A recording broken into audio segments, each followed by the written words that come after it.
My name is Clara. I am 33 years old and I work as a supply chain analyst for a national retail corporation in Chicago.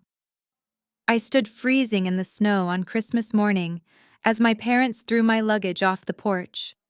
They were evicting me for being 48 hours late on rent for a house they claimed to manage. I walked away with nothing but the clothes on my back and a small metal key my late grandfather had pressed into my hand years ago. When I took that key to a private bank vault the next day, the manager scanned the contents, locked his office door, and told me to sit down. The secret inside that vault would not just destroy my parents' lives, it would leave them facing 20 years in federal prison. Before I share the rest of this story, let me know where you are watching from in the comments below. Hit the like button and subscribe if you have ever had to fight back against toxic family members who tried to take advantage of your hard work. The bitter wind whipped off Lake Michigan at 6 in the morning, cutting through my thin winter coat like tiny blades. It was Christmas Day. The streets of our suburban Chicago neighborhood were silent, buried under 6 inches of fresh powder. In normal homes, families were waking up, turning on the tree lights, and preparing to open presents by the fire. At my house, the front door was thrown wide open, spilling harsh yellow light onto the porch. My mother, Patricia, stepped out into the freezing air, wearing her expensive silk robe. Her face was twisted into a mask of pure contempt. With a sharp shove, she pushed my heavy black suitcase over the threshold. It tumbled down the 3 wooden steps and landed in a snowdrift with a dull thud. My overnight bag followed immediately after, unzipping on impact and scattering my sweaters across the icy walkway. I stood at the bottom of the steps, my breath pluming in the freezing air, staring at the people who were supposed to love me unconditionally. My father, Richard, emerged from the hallway holding his steaming mug of expensive coffee. He looked down at me with the exact same expression he used when firing an underperforming employee at his firm. "You brought this entirely on yourself, Clara," he said, his voice echoing in the quiet neighborhood. "We run a tight ship. You know the rules. 2 days late is unacceptable. You are 33 years old and acting like an irresponsible child." I wrapped my arms around my chest to stop the violent shivering. "Dad, it is Christmas morning." I pleaded, my voice cracking from the biting cold, not from sadness. "I told you yesterday why the transfer was delayed. I just needed 48 more hours until the banks reopened." Patricia scoffed loudly, wrapping her silk robe tighter against the wind. "The bank holiday is not our problem," she snapped. We have told you time and time again that the property taxes and maintenance fees for this house must be paid on the 23rd of every month without exception. We are doing you a massive favor by managing your grandfather Theodore's estate. Do you think the state of Illinois cares about your excuses? Do you think the tax collectors care if it is Christmas? For the past 4 years, I had been paying my parents $3,000 a month. When Grandpa Theodore passed away, he left the beautiful 4-bedroom house to the family. My parents immediately took over the administration. They told me that keeping the house in the family required significant financial upkeep. They convinced me to move in, framing it as a generous opportunity for me to build my life while supposedly covering just the baseline costs. I paid them $3,000 faithfully on the 23rd of every single month. I worked 50 and sometimes 60-hour weeks, optimizing supply chain logistics just to ensure I never missed a payment. I skipped vacations. I drove a 10-year-old sedan. I poured every ounce of my energy into being the responsible, reliable daughter they constantly demanded I be. And yet the one single time I was 48 hours late, they decided to throw me onto the street in sub-zero temperatures. There was no warning. There was no grace period. There was just a brutal, calculated eviction. I looked at my mother, searching her perfectly manicured face for even a fraction of maternal warmth. There was absolutely nothing. She stood there, sipping her tea, watching me gather my scattered sweaters from the snow with the detached interest of someone watching a boring television show. "You need to learn how the real world works," Richard added, taking a slow sip of his coffee. "You think you are entitled to free housing just because we are your parents. We refuse to enable your financial incompetence any longer. Gather your things and get off the property. If your car is still in the driveway in 20 minutes, I am calling a tow truck." The sheer audacity of his words sent a jolt of adrenaline straight through my frozen veins. I was not crying. The tears that pricked the corners of my eyes were entirely due to the freezing wind. Any sadness I might have felt was instantly incinerated by the pure, unadulterated shock of their cruelty. They were kicking their own daughter out into the snow on Christmas morning over a 2-day delay on a payment I had made flawlessly for 48 consecutive months. Without another single word, Patricia turned around and walked back inside the warm, brightly lit house. Richard followed her, slamming the heavy front door shut behind him. The deadbolt clicked into place with a loud final sound. I bent down, shoved my ruined clothes back into the duffel bag, and dragged my luggage toward my freezing car. I struggled to heave my heavy suitcase into the trunk of my 10-year-old sedan. The lock was frozen solid in the harsh winter weather. I had to hit it twice with the heel of my gloved hand just to get the latch to release. My fingers were completely numb. Ice crunched under my boots as I walked around to the driver's side door, my breath forming thick clouds of white vapor in the frigid morning air. I reached for the door handle, hoping the old engine would turn over in this bitter cold. That was when I heard the creak of the front door opening behind me. For a brief, foolish second, a tiny spark of hope flared in my chest. Maybe my parents had realized what they were doing.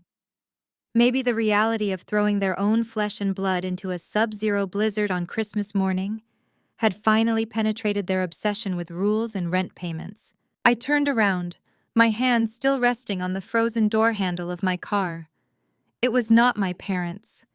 It was my younger sister, Brittany. She stepped out onto the porch looking like an advertisement for a luxury winter lodge. She wore a plush cashmere sweater and thick woolen socks, her perfectly styled hair cascading over her shoulders. Both of her hands were wrapped around a steaming mug of hot cocoa with little marshmallows floating on top. She did not look distressed. She did not look concerned. She looked entirely comfortable watching my misery from the elevated platform of the porch. Brittany was 29, the undeniable golden child of our family. She had always received the grace and financial backing that I was denied. She married Jamal, a highly successful sales director, and they lived a life of constant vacations and designer purchases. I stared at her, waiting for her to say something, hoping she had come out to tell me she had talked some sense into our parents. Instead, she took a slow, deliberate sip from her mug and let out a contented sigh. "You could have just paid on time, Clara," she said casually, as if remarking on the weather. "You know how Mom and Dad get about their schedules. You really brought this drama on yourself." The sheer audacity of her statement knocked the wind out of me faster than the Chicago cold. I marched back up the icy walkway, stopping just at the bottom of the porch steps. "Are you kidding me right now?" I demanded, my voice shaking with a potent mix of freezing temperatures and boiling rage. "You know exactly why my transfer was 48 hours late. You are the entire reason I did not have the $3,000 in my checking account on the 23rd. Brittany rolled her eyes and took another sip of her cocoa. "Do not try to blame your poor financial planning on me." "Poor financial planning," I shouted, no longer caring if the neighbors heard us. "5 days ago you called me sobbing hysterically. You told me your son had to go to the emergency room for an acute asthma attack. You said Jamal was out of town on a business trip, your credit cards were maxed out, and the hospital needed a $4,000 copayment before they would admit him for overnight observation. You begged me, Brittany. You swore that if I transferred the money from my savings, you would pay me back the moment Jamal returned. I drained my emergency fund to ensure my nephew got medical care. That transfer cleared my account out, and I had to wait for my corporate bonus to hit to cover my rent.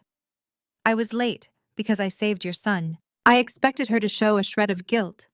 I expected her to at least lower her eyes in shame. Instead, Brittany smiled. It was not a smile of embarrassment.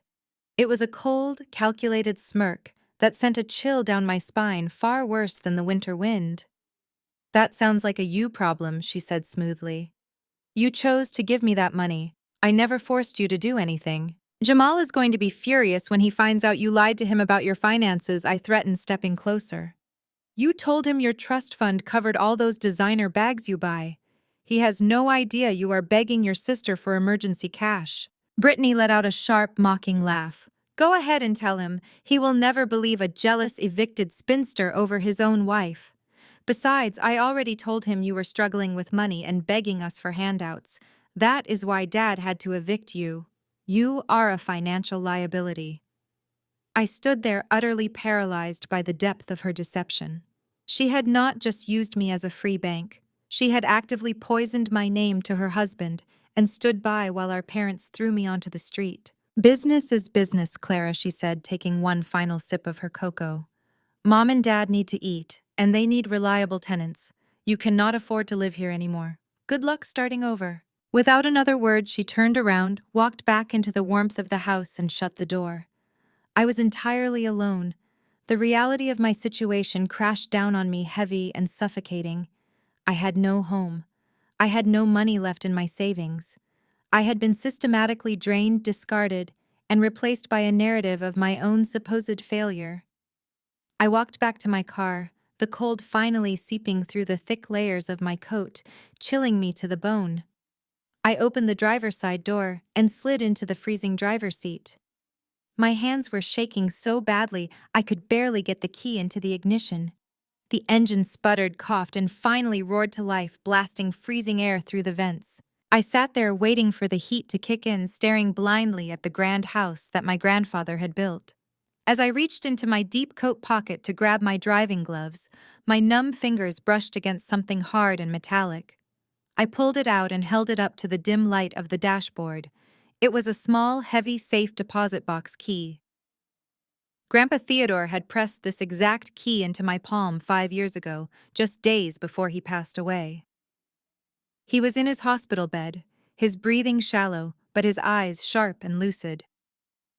He had gripped my hand with surprising strength, making me look him dead in the eye. "Keep this hidden," he had whispered, his voice raspy but firm. "Your parents care only for appearances, and your sister cares only for herself. They will bleed you dry if you let them. I have made arrangements to protect you, Clara. Do not go looking for what this opens until you are pushed to the absolute edge, until they show you exactly who they are." I stared at the key resting in my palm. The metal was freezing, but it felt like a burning coal against my skin. They had shown me exactly who they were. They had pushed me to the absolute edge. I gripped the steering wheel, shifted the car into gear, and backed out of the driveway without a single backward glance. I was not going to cry anymore. I was going to the bank. I drove aimlessly for hours. The streets of Chicago were practically deserted on Christmas Day, a ghost town of snowplows and salted asphalt. With banks and government buildings firmly shuttered for the holiday, my grand determination to uncover Grandpa Theodore's secret had to be put on pause. I had nowhere to go. I had no friends in the immediate area who were not already hosting their own families, and I refused to crash a holiday dinner smelling of eviction and desperation. Eventually, I pulled into a sprawling, snow-covered Walmart parking lot just off the interstate. It was the only place where a lone car sitting idle would not immediately draw the attention of the local police. I parked under a flickering halogen street lamp, turned off the engine to conserve my dwindling tank of gas, and prepared to wait. The silence inside the sedan was absolute. The dashboard clock read noon. I had nearly 20 hours to kill before the financial district opened the next morning. Within an hour, the brutal Midwestern cold invaded the cabin. The temperature outside was dropping into the single digits, and the thin metal of my 10-year-old car offered zero protection. I climbed into the back seat and ripped open my ruined luggage, pulling out every sweater scarf and pair of sweatpants I owned. I layered them on, wrapping myself in wool and fleece until I could barely bend my arms. My toes burned inside my boots. Every breath I took hung in the air, freezing onto the inside of the windows until the world outside became a blurry, frosted haze. A heavy lump formed in my throat, that familiar suffocating precursor to tears. I felt the stinging burn behind my eyes, the natural response to being discarded by the people who brought me into the world. But as the first tear threatened to fall, I wiped it away with the rough wool of my glove. I refused to cry. Crying was for victims, and I was absolutely done being a victim. Lying in the freezing darkness of that back seat, a profound mental shift occurred. The sorrow evaporated, replaced by a cold, calculating anger that burned hotter than any heater could. I stared at the frosted roof of my car and began to piece together the reality of my entire adult life. It had never been about teaching me responsibility. It had never been about managing Grandpa Theodore's estate. It was financial abuse, plain and simple. I thought about the $3,000 I transferred to them every single month. That was $36,000 a year. Over 4 years, I had handed my parents nearly $150,000. Where had that money actually gone? I remembered Patricia complaining about the rising costs of property taxes, yet she drove a brand new luxury SUV every year. I remembered Richard lecturing me about fiscal prudence, yet he spent his weekends playing high-stakes golf at the most exclusive country club in the state. And then there was Brittany, my sister, who had never held a real job for more than 6 months, yet lived in a $1 million mansion and paraded around in designer clothes. Jamal made good money, but not that kind of money. The pieces of the puzzle slammed into place with sickening clarity. I had been funding their illusion of wealth. I was the silent engine powering their high society lifestyle. They kept me isolated, overworked, and constantly stressed about money, so I would never have the time or energy to question the arrangement. Whenever I received a promotion or a corporate bonus, Richard magically discovered a new maintenance issue with the house that required an immediate cash injection. A broken furnace, a leaking roof, a foundational crack that I never actually saw the contractors fix. They had weaponized my sense of duty. They had trained me to believe that my worth in our family was directly tied to my financial compliance. And the moment my compliance faltered, even for a completely selfless reason like saving my nephew, I lost my value. I was discarded like a broken ATM machine. The anger did not consume me. It focused me. It sharpened my mind into a weapon. I spent the rest of the night running supply chain scenarios in my head, applying my corporate analytical skills to my own life. I mapped out the variables, the key players, the potential risks. I held Grandpa Theodore's safe deposit box key tightly in my palm, letting its jagged edges press into my skin to keep me awake and alert. I did not sleep a single wink that night. As the deep black of the night sky slowly dissolved into the bruised purple of dawn, I sat up. The dashboard clock read 6 in the morning. Tuesday, December 26th. The holiday was officially over. I climbed over the center console into the driver's seat, my joints aching from the freezing cold. I put the key in the ignition and turned it. The engine groaned, protested, and finally roared to life, blasting much-needed heat into the icy cabin. I scraped the frost off my windshield with a plastic ice scraper, my movements sharp and methodical. I put it in drive and pulled out of the Walmart parking lot. I did not look back. I merged onto the interstate and headed straight for the towering skyscrapers of downtown Chicago. The morning commute was just beginning, a steady stream of headlights illuminating the snow-packed highway.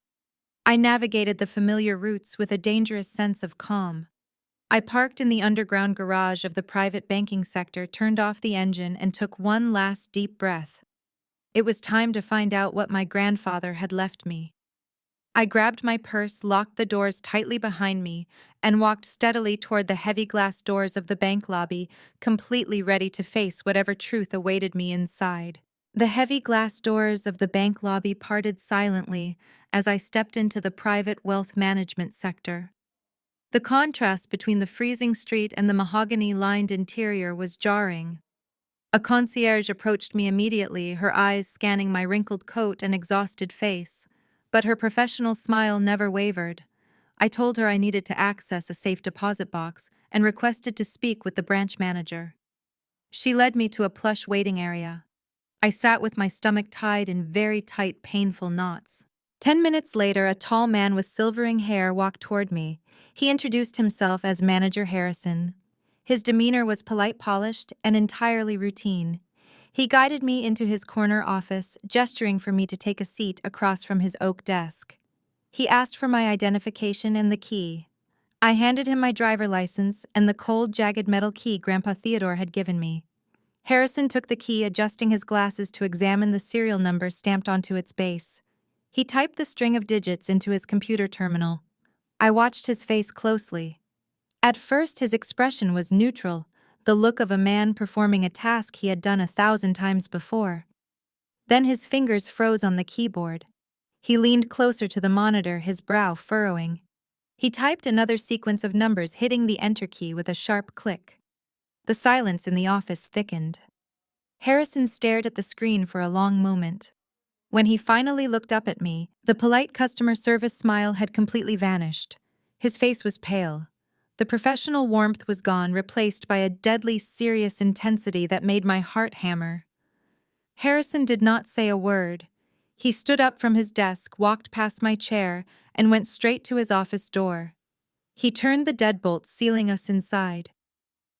The heavy click echoed in the quiet room. He walked back, pulled the blinds shut over the glass partition, and returned to his desk. He did not sit down. Instead, he leaned heavily against the edge of the wood, gripping it with both hands. He looked me dead in the eye. "Miss," he said, his voice dropping to a low, urgent register. "You need to sit down." "I am already sitting," I replied, gripping the armrests of my leather chair. "What is going on? What did my grandfather leave in that box?" Harrison let out a heavy sigh, removing his glasses and rubbing the bridge of his nose. "Your grandfather Theodore was a highly valued client for over 40 years. 5 years ago, he came to me to establish an airtight legal structure. He gave me strict instructions regarding this specific key. He told me that if you ever walked through those doors holding it, it meant the worst-case scenario had come to pass." Harrison opened a locked drawer in his desk and pulled out a thick envelope. The seal was unbroken, stamped with dark red wax. My grandfather's handwriting was scrawled across the front, spelling out my full name. Harrison placed the envelope on the desk directly in front of me. "Open it," he instructed. My hands shook as I reached for the thick paper. I broke the wax seal, tearing the flap open. Inside was a stack of heavy, watermarked legal documents. I pulled them out and laid them flat on the desk. The first page had a bold heading printed across the top. It was a property deed. I scanned the legal jargon, searching for the core message. Then I saw the address. It was the exact address of the house I had just been evicted from. The house my parents claimed to manage for the estate. "I do not understand," I whispered, tracing the printed text. "Read the ownership clause," Harrison said quietly. I forced my eyes to focus. The document clearly stated that 100% of the property ownership had been transferred. It did not list my parents. It did not list an estate waiting in probate. It listed my name. Clara, sole owner and beneficiary. "This cannot be right," I stammered.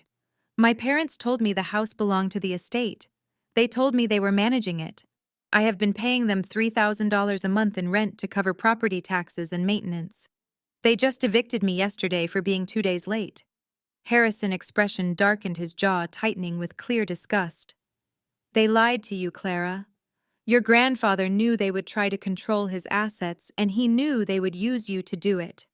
That is why he transferred the house directly to you 5 years ago. He placed the property into an irrevocable trust with you as the sole trustee and beneficiary."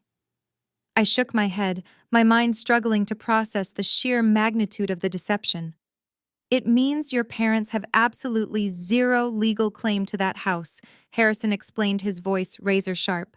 "They are not the landlords. They are not the estate managers. They are not authorized to collect a single dime from you. The property taxes have been fully paid off for the next decade through a separate reserve fund your grandfather established within the trust. That house is yours free and clear. It has been yours for 5 years." Air rushed out of my lungs. My vision blurred as the reality of his words slammed into me. I had not been living in my parents' property. I had been paying them rent to live in my own house. I had worked myself to the bone, sacrificed my sanity, and drained my emergency savings to hand over $3,000 every month for a fictional tax bill. They evicted me from my own property on Christmas morning. They threw my bags into the snow, all while illegally collecting rent on a home they had no legal right to touch. Harrison watched my realizations set in.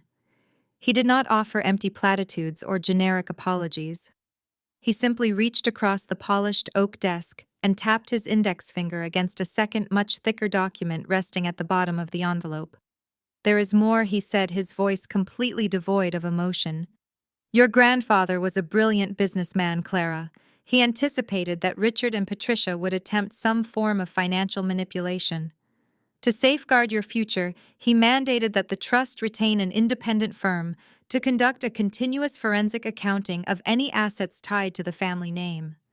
I have personally overseen these audits for the last 5 years." I pulled the heavy-bound report from the envelope. The cover page displayed the logo of a prominent Chicago financial investigation firm. My hands felt unnaturally cold as I flipped past the executive summary and went straight to the transaction logs. I needed to see exactly where my money had gone. For 48 months, I had dutifully wired $3,000 to an account my father explicitly labeled as the Theodore Estate Escrow.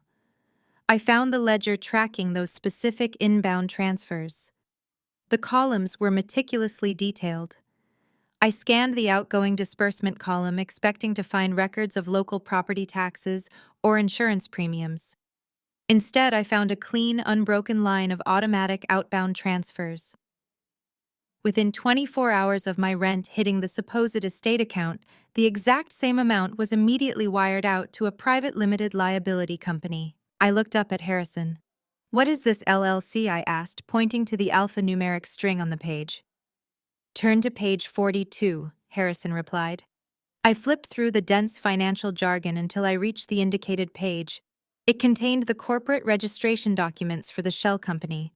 The sole managing director listed was my father, Richard. The registered address was a commercial post office box downtown. He created a shell company to launder my rent payments.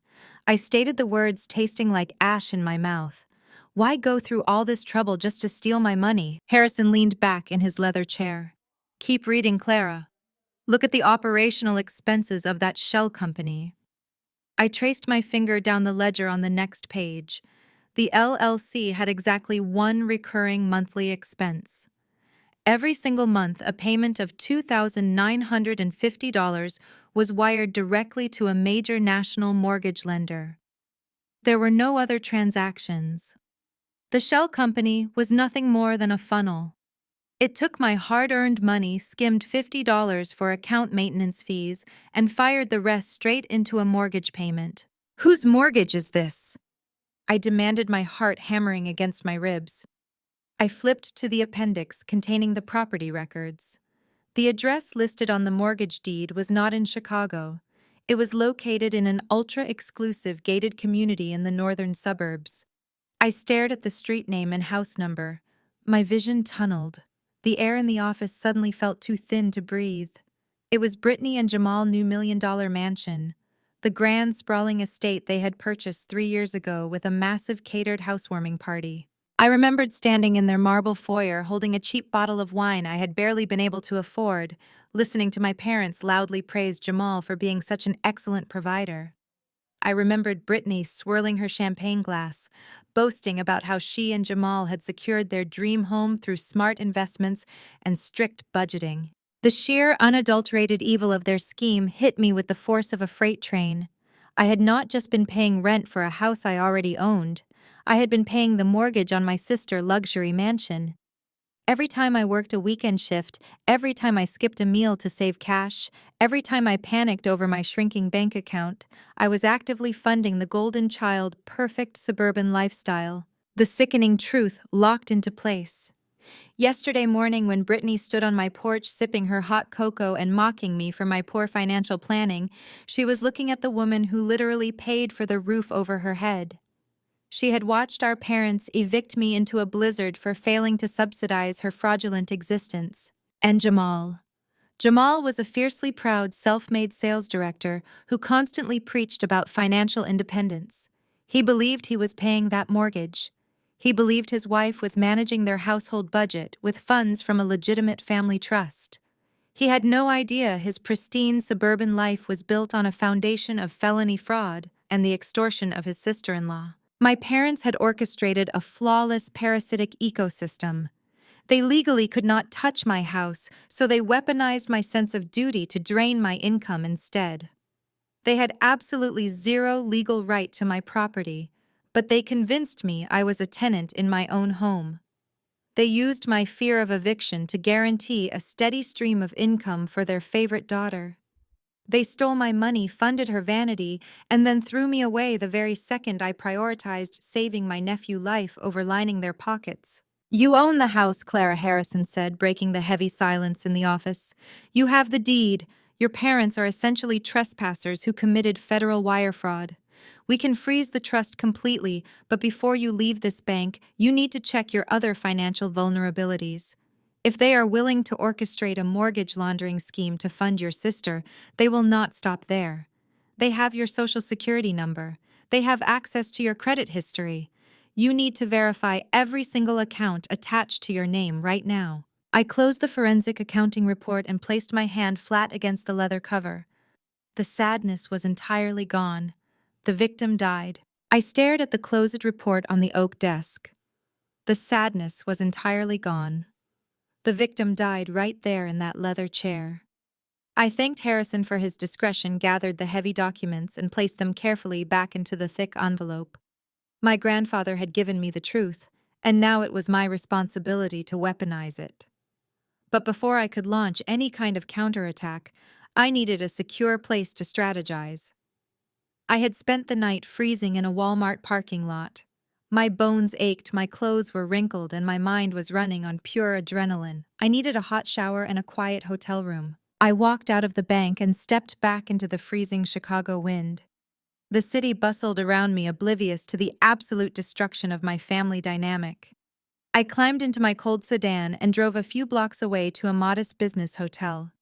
I parked in their loading zone, grabbed my purse, and walked up to the front desk.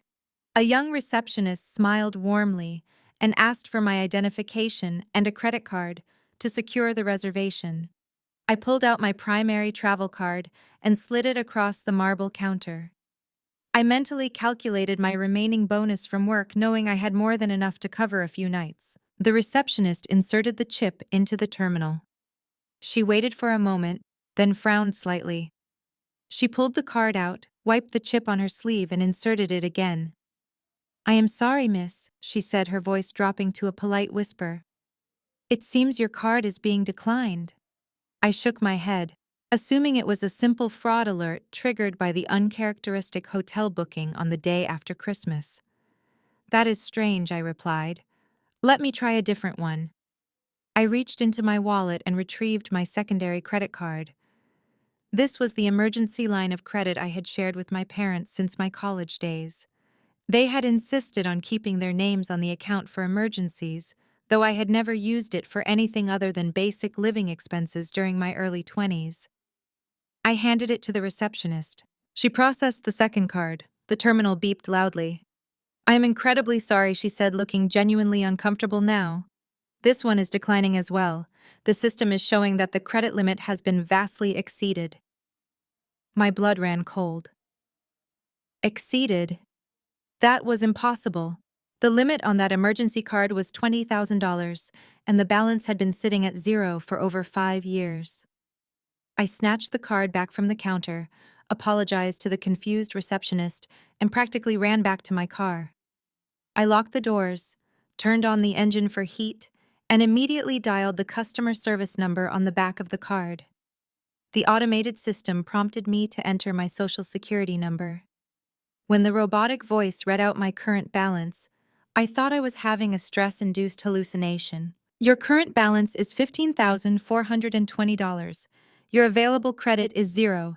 Your account is currently locked due to suspected fraudulent activity." I mashed the zero key until a live representative answered the phone. Her name was Nancy. I verified my identity, answering every security question with aggressive precision. "Nancy," I said, my voice trembling with suppressed rage, "I need you to tell me exactly what the charges on this account are. I have not used this card in half a decade. I heard her typing rapidly on her keyboard. "Let me pull up your transaction history, Clara," she said. It appears there was a sudden surge in activity starting late last night and continuing into the early hours of this morning. I am seeing multiple high-value charges. There is a charge for $5,000 at a luxury watch boutique. Another charge for $6,000 at a high-end designer boutique in downtown Chicago. $2,000 at a premium electronics retailer. And a final charge for hotel accommodations and spa services at a five-star resort totaling roughly $2,400. My knuckles turned white as I gripped the steering wheel. "Who authorized these charges?" I demanded. Nancy paused. "Well, the purchases were made using physical cards linked to the account. Let me check the user authorizations." She typed for another moment. The cards used were registered to Richard and Patricia. However, I am seeing an administrative change submitted just 3 hours ago.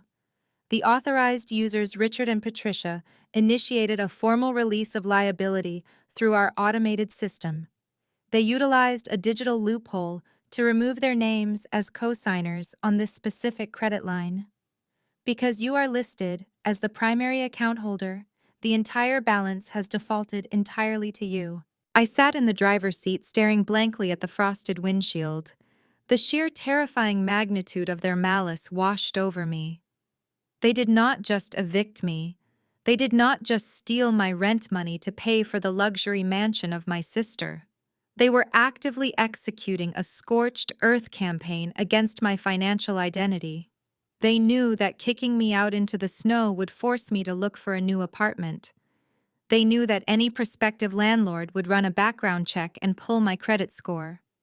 By maxing out a dormant credit card with $15,000 in luxury purchases and dumping the debt squarely on my shoulders, they were intentionally tanking my credit utilization ratio. They were destroying my credit score in real time. I thanked Nancy and ended the call. The cold silence inside my vehicle was overwhelming. This was not a simple family dispute over delayed payment. This was a calculated financial assassination. I shifted the sedan into drive. I needed my corporate laptop back. It was time to return to the property that legally belonged to me.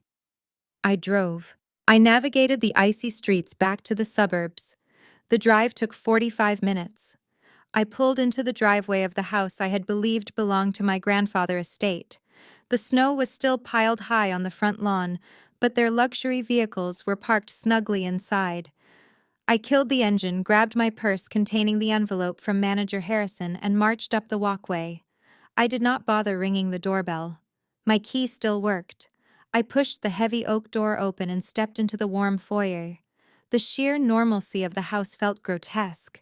Holiday music played softly from the hidden speakers in the ceiling.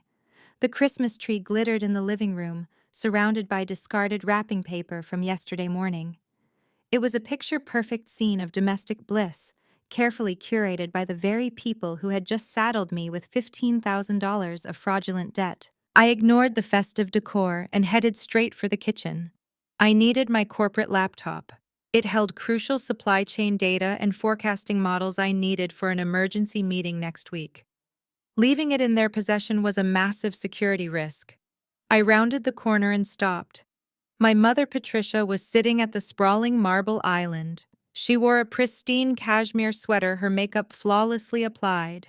A steaming cup of tea rested in front of her. She was casually scrolling through a tablet, looking completely relaxed. She looked up as my boots clicked against the hardwood floor. A flicker of irritation crossed her face, quickly replaced by an expression of supreme boredom. "I thought your father told you to leave the premises, Clara," she said, her voice dripping with condescension. "Returning here uninvited is trespassing. If you came begging for a loan or a place to sleep, you are wasting your breath. We already discussed this. You need to learn independence. Actions have consequences." "I need my work laptop," I demanded, keeping my voice dangerously level. "It was on the desk in the guest room. I am taking it, and then we are going to talk about the $15,000 of luxury shopping you just dumped onto my emergency credit card." Patricia took a sip of her tea, completely unfazed. "Your laptop is locked in your father's study," she replied smoothly. He will return it to you once we confirm you have not caused any damage to our property. As for your credit card, I have no idea what you are talking about. You are the primary account holder. If you went on a spending spree to cope with your eviction, that is your financial burden to manage. We simply removed ourselves from the account to protect our own credit scores from your reckless behavior. The blatant, effortless lying was breathtaking. I walked slowly toward the marble island, unzipping my purse. I did not yell. I did not scream. I pulled the heavy envelope from the bank out of my bag and withdrew the copy of the property deed. I slammed the document flat onto the marble surface, right next to her delicate teacup. I went to the bank this morning, I said, my voice echoing in the large kitchen. I spoke with Manager Harrison. I saw the forensic accounting report. I know everything, Mom. I know about the irrevocable trust Grandpa Theodore set up 5 years ago. I know you and Dad are not the estate managers.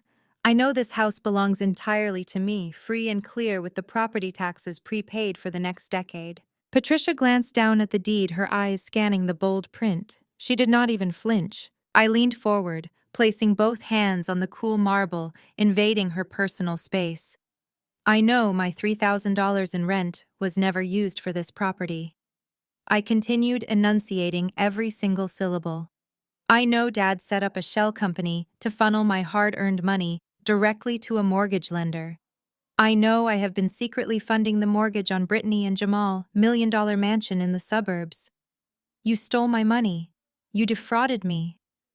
And then, you evicted me from my own house on Christmas morning because I used my savings to pay for your grandson emergency room visit instead of lining your pockets. I waited for the panic. I expected the color to drain from her face. I braced myself for the stuttering denials, the desperate backpedaling, or even a sudden display of fake maternal tears to manipulate her way out of the corner. I had laid out undeniable proof of their grand deception. I had stripped away their entire illusion of wealth and control. Patricia picked up her teacup. She took another slow, deliberate sip. She set the cup back down on the saucer with a soft clink. She folded her hands neatly in her lap, looked up at me, and smiled. It was not a nervous smile. It was the smug, triumphant grin of a predator who had just watched its prey walk willingly into a trap. You really think you are the smartest person in the room? Do not you, Clara? She said, her voice practically purring with satisfaction. You think a single visit to an old bank manager changes anything? You think you can just march in here, slap a 5-year-old piece of paper on my counter, and take control? She reached over and casually pushed the deed back toward me. Her absolute lack of fear sent a sudden icy spike of adrenaline straight through my veins. I stared at her, my mind racing to process her reaction. You cannot deny this, I stated, pointing at the document. The bank has the original. The trust is ironclad. You are illegally occupying my property. Patricia let out a soft, mocking laugh. Oh, sweetie, she said, her eyes flashing with cruel amusement. We are not occupying your property. We are occupying our property. Before I could process Patricia's bizarre statement, a deep, booming laugh echoed from the hallway. Heavy footsteps approached the kitchen. My father, Richard, strolled into the room. He was dressed in a pristine golf polo and tailored slacks, looking completely unbothered by the fact that he had kicked his daughter into a blizzard 24 hours prior. He held a manila folder in his right hand. He walked up to the marble island, stood beside my mother, and dropped the folder right on top of my grandfather's deed. You always were a step behind. Clara, Richard said, his voice laced with patronizing pity. You march in here acting like a corporate conqueror, waving a 5-year-old piece of paper around. Did you really think you were the only one who knew how to play this game? I stared at the manila folder. A cold knot formed in my stomach. What is that? I demanded, refusing to let my voice shake. Patricia took another sip of her tea, gesturing gracefully toward the folder. Go ahead, darling. Open it. Read it carefully. I reached out and flipped the cover open. Inside was a single legally binding document. The header was printed in bold black ink. Quitclaim deed. My eyes darted across the text. It was a standard legal form used to transfer interest in real property. The property address listed was the exact house we were standing in. The grantor was listed as Clara. The grantees were listed as Richard and Patricia. I skipped to the bottom of the page. Sitting right above the notary stamp was a signature. My signature. I felt the blood drain from my face. I stared at the cursive loops the specific way the C curved into the L. It looked incredibly similar to my handwriting. It was a damn good replication, but I knew with absolute certainty that I had never signed this paper. The date stamped next to the signature was from exactly 3 years ago. "This is a forgery," I stated flatly, looking up at my father. "I never signed a quitclaim deed. I never transferred ownership of this house to you. This is fake." Richard threw his head back and laughed, a rich, booming sound that made my skin crawl. "A forgery," he chuckled, looking at Patricia. "Oh, Clara, your memory really is deteriorating. You do not remember signing it." I stood my ground. "Do not play these psychological games with me. I did not sign this document, and no legitimate notary would have stamped it without me being present with identification. You are committing massive fraud." Patricia sighed dramatically. "You always had a problem with alcohol at family events," she said, her tone dripping with fake maternal concern. "Do you not remember Thanksgiving 3 years ago? You drank half a bottle of wine before dinner was even served. You were crying about how stressed you were at work, complaining about the responsibilities of homeownership. You begged your father to take the burden off your shoulders. We brought the paperwork out and you signed it willingly right here at this very kitchen island." Our friend from the country club, a licensed notary, was attending the dinner. He witnessed the entire thing. The sheer velocity of their gaslighting left me speechless. They had constructed an entire fictional narrative, complete with a fake timeline, fake emotional breakdowns, and a corrupt notary who was clearly on their payroll or manipulated into compliance. They were attempting to overwrite my reality. They wanted me to doubt my own mind, to question my own memory, but I knew the truth. I barely drank. I despised wine. I had never cried to them about the burdens of a house I did not even know I legally owned at the time. "Did you think we were stupid enough not to know the old man gave you the house?" Richard snarled, his jovial mask slipping to reveal the ruthless predator beneath. "We knew about the irrevocable trust the moment Theodore filed the paperwork. He thought he could outsmart us. He thought he could hand $1 million asset to a naive girl and bypass us entirely. We let you believe we were managing it. We let you pay the mortgage for your sister. And we waited until we had the perfect opportunity to correct his mistake. It is ours now." I looked down at the forged quitclaim deed. The danger of my situation crystallized. They were not just terrible parents. They were highly organized, motivated criminals playing a desperate game. By producing this document, they escalated a family dispute into a treacherous legal battlefield. They had a corrupt notary. They had a plausible, albeit fabricated, story. If I went to the police right now, it would be my word against theirs, and they had a stamped legal document backing their claim. The authorities would treat it as a civil dispute, a messy family lawsuit that could drag on in court for years. My mind raced, evaluating strategic variables. I was cornered in my own kitchen. If I fought them here screaming and making threats, I would play right into their narrative. I would look exactly like the unstable, aggressive, drunken daughter they were describing. They wanted me to lose control. They wanted me to panic. The forged deed was a massive obstacle, but it was also a massive risk on their part. Forging a property deed and utilizing a fraudulent notary was a felony. If I could prove the signature was fake, they would not just lose the house. They would go to prison. "You are playing a dangerous game," I said carefully, modulating my voice to remain completely steady and devoid of emotion. Richard leaned across the marble island, his eyes cold and hard. "We are not playing a game, Clara. We already won. You are trespassing on our own property. You have 5 seconds to leave before we call the police and have you arrested for breaking and entering." I stood my ground, my boots planted firmly on the floor. "I am not leaving," I said, crossing my arms to hide the slight tremor in my hands. "This is my house. I have the original legally binding deed secured in a private bank vault, and your fraudulent piece of paper does not change the reality of my ownership. I am going to walk upstairs, retrieve my corporate laptop, and then call the authorities to report your forgery. Richard did not move to block my path, which should have been my first warning. He simply leaned back against the counter and smirked, folding his arms in a mirror image of my posture. He glanced at my mother and gave a subtle nod. Patricia did not argue. She calmly reached into the pocket of her cashmere sweater, pulled out her smartphone, and tapped the screen 3 times. She held the device to her ear. Her entire demeanor shifted in a fraction of a second. The smug predator vanished instantly, replaced by a trembling, terrified housewife. "Yes, hello," Patricia said, her voice shaking with perfectly manufactured panic. "I need police assistance immediately. A former tenant has broken into our home. She used an old key. Yes, she is still here. She is becoming highly aggressive and erratic. We evicted her yesterday, and now she refuses to leave. She is making threats against my husband and me. Please hurry, we are terrified." I stared at her, paralyzed by the sociopathic ease with which she weaponized the emergency dispatch system.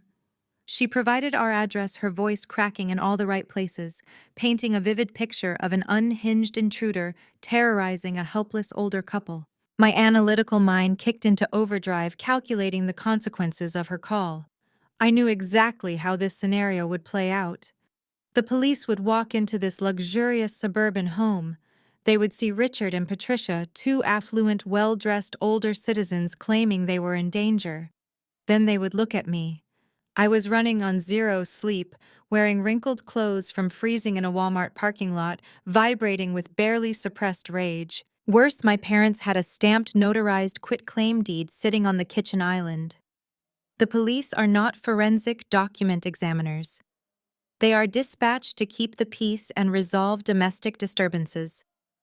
Presented with a notarized deed showing my parents as the legal owners, the officers would ask 0 questions about irrevocable trusts. They would ask me to step outside. If I argued or tried to explain the web of financial fraud and mortgage laundering, they would view me as a hostile trespasser. They would put me in handcuffs. An arrest record, even a misdemeanor for trespassing, would trigger an immediate alert in my company human resources system. As a supply chain analyst handling sensitive vendor contracts, my corporate security clearance required a pristine criminal record. An arrest would mean an automatic suspension followed by swift termination. Without my job, I would have 0 income. Without income, I could not hire the legal representation required to dismantle their fraud. By dialing 911, Patricia was executing a flawless tactical strike against my livelihood. Sirens began to wail in the far distance, the high-pitched sound cutting through the quiet winter morning. The police were on their way. I had less than 2 minutes. I did not waste a second screaming. I spun around and sprinted toward the grand staircase. Richard yelled behind me, his heavy footsteps pounding against the floorboards, but I was faster. I took the stairs 2 at a time, my boots digging into the carpet. I reached the guest room, threw the door open, and lunged for the desk. My corporate laptop was sitting exactly where I had left it on Christmas Eve. I grabbed the heavy device, snatching the power cord, and throwing both into my large leather purse. I grabbed my backup hard drive, shoving it into the bag until the zipper barely closed. I bolted out of the room just as Richard reached the top of the stairs. He lunged for my arm, his face red with anger, but I ducked under his grasp and shoved past him. I scrambled down the staircase, gripping the banister to keep from falling. I hit the foyer running. Patricia was standing by the front door, holding her phone, looking intensely satisfied with her handiwork. The sound of approaching sirens was louder now, echoing down the snowy street. I stopped with my hand hovering over the brass doorknob. I looked at the 2 people who had spent my entire life draining my spirit, and who had spent the last 4 years draining my bank account. "You just made the biggest mistake of your miserable lives," I stated, my voice echoing with absolute freezing certainty. I threw the front door open and sprinted down the icy walkway. The flashing red and blue lights of a police cruiser reflected off the snow at the end of the block. I threw myself into my sedan, slammed the key into the ignition, and threw the car into reverse. I backed out of the driveway so fast my tires spun and kicked up a spray of snow. I hit the gas, speeding in the opposite direction just as the cruiser turned onto the street. I drove for miles without looking back, my heart hammering a frantic rhythm against my ribs. I merged onto the highway, watching the suburban illusion finally fade away in my rearview mirror. The adrenaline slowly began to recede, leaving behind a cold and hard clarity. My parents were completely devoid of conscience.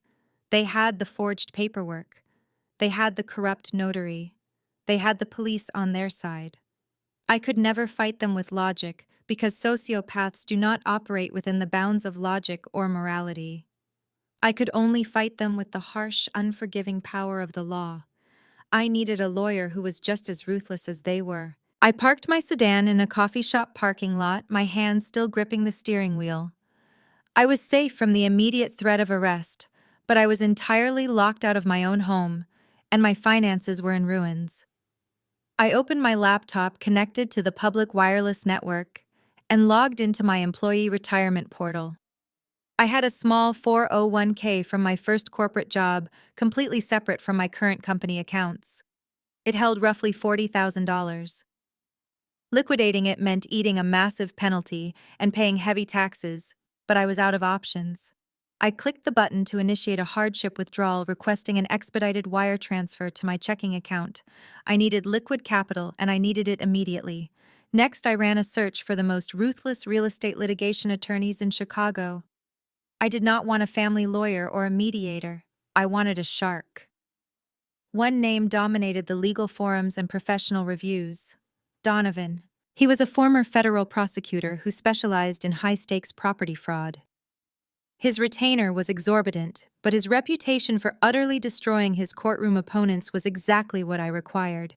I called his office, explained the urgency of my situation involving a forged deed and an irrevocable trust, and secured an emergency consultation for the following afternoon. 24 hours later, I walked into Donovan's sleek downtown office. The space was intimidating, featuring dark wood paneling and floor-to-ceiling windows overlooking the city skyline. Donovan sat behind a massive glass desk. He was in his late 40s, wearing a tailored charcoal suit with piercing blue eyes that evaluated me in a fraction of a second. He did not offer empty pleasantries. He gestured to the leather chair opposite him and told me to lay out my case. I placed the thick envelope from Manager Harrison onto the glass surface. I pulled out the true deed, the forensic accounting report, and a printed copy of the forged quitclaim deed that I had managed to download from the county public records database the previous night. I explained the eviction, the stolen rent money funding my sister mansion, the $15,000 of credit card debt, and the weaponized police call. Donovan listened in absolute silence, his eyes darting across the documents as I spoke. When I finished, Donovan picked up the printed copy of the quitclaim deed my parents had filed with the county. He studied the signature, then compared it to my actual signature on my driver license. A sharp, humorless smile touched the corners of his mouth. "This is an amateur job," Donovan said, his voice carrying the calm authority of a man who dealt with criminals every single day. "Look at the pressure points on the cursive loops. Your natural signature flows with fluid, continuous momentum. This forgery has hesitation marks.